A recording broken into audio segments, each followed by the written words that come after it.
Надлежните апелираат, а граѓаните си тераат по свое. И ово утро можеше да се забележат редици и турканици пред банките и супермаркетите. Некои ги почитуваа препораките и држеа дистанца, некои пак гледаа што е можно побрзо да завршат работа, не внимавајки ниту на себе, ниту на тие околу нив. Така беше и пред оваа банка во населбата Ѓорче Петров, каде граѓаните, претежно постари лица, не внимаваа дали и колку се блиску еден до друг. Зошто не држеа дистанца? Не беа расположени да објаснат. Чакаме да дојдеш, вие да ви кажете. Па еве, дојдов ви кажат, не ви е страв дека... И од спротивната страна на улицата сликата беше слична. Десетина граѓани чекаа пред маркетот, без да внимаваат дали и колку се оддалечени еден од друг. Не мислите дека сте преблиску сите еден до друг?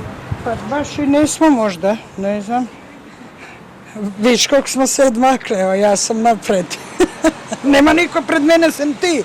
И на социјалните мрежи денеска осамнаа слики каде се гледа дека не сите внимаваат на препораките, како на пример пред оваа банка во Скопски Чаир. Како одминуваше денот, така се повеќе се внимаваше на редот и оддалеченоста.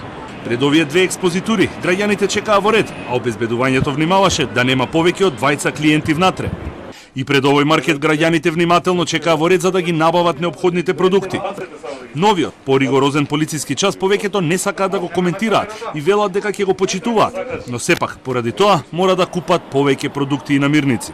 Па не знам дали е навремено, не навлегувам во тоа, меѓутоа се што е мерка од владата треба да се почитува и ќе ја почитуваме со цел да се надмине оваа ситуација. Нормално сега ќе правиме поголеми набавки за ги поминеме овие денови дома.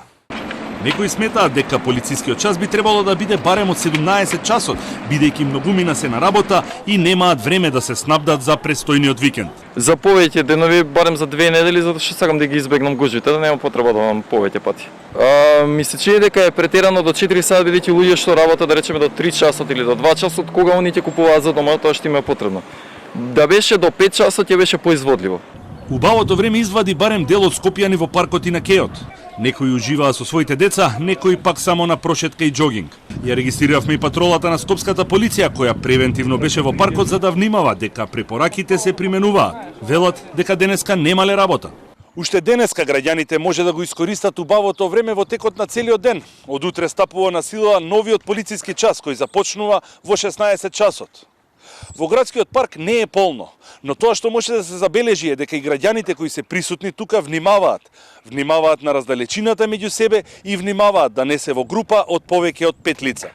Од Скопското јавно сообраќајно предпријатие соопштија дека поради новиот полициски час ќе има измени на возниот ред и последните автобуси утре на повеќето линии ќе тргнат најдосна до 16 часот, а во текот на викендот, односно од петок од 16 часот до понеделник наутро, автобусите на ЈСП воопшто нема да сообраќаат и билетарниците ќе бидат затворени.